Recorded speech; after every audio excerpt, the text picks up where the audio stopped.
तर आपण तुझ्या आईला औषध दिलं. हो. आईला काय त्रास आहे तुझ्या? क्रिएटिन वाढत होता शुगर बीपीमुळे. म्हणजे आईला शुगर आहे, आणि BP बीपी पण आहे आणि क्रिएटिनिन वाढत क्रिएटिनचा होतं. हा. आता आपण साधारणतः 2 महिन्यापूर्वी 2 मेला केलं हो क्रिएटिन. हो हो 2 मेला क्रिएटिनिन केलं तर ते 6.4 4 होतं. होतं.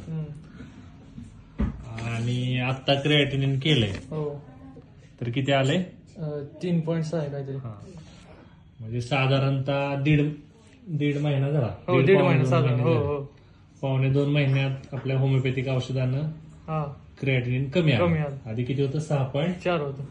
आणि आता किती आलंय? 3.6 आहे. 3.6. त्रास कमी झालाय का? हा कमी आता जरा पहिली भूक बी कमी म्हणजे लागत नव्हती ती आता लागते वगैरे. भूक लागते, आणि जेवण झालं. अशक्तपणा थोडा होता ते पण कमी झालं जरा. अशक्तपणा पण कमी झाला. आणखीन काय फरक वाटतोय? आणि असं म्हणजे सारखं असं झोपून असं त्याचं जरा म्हणजे हालचाल ही चांगली झाली म्हणजे हालचाल. क्रिएटिन खाली आली म्हणून. हा क्रिएटिनिन कमी आल्यामुळे हालचाल वगैरे हा. करायला लागली.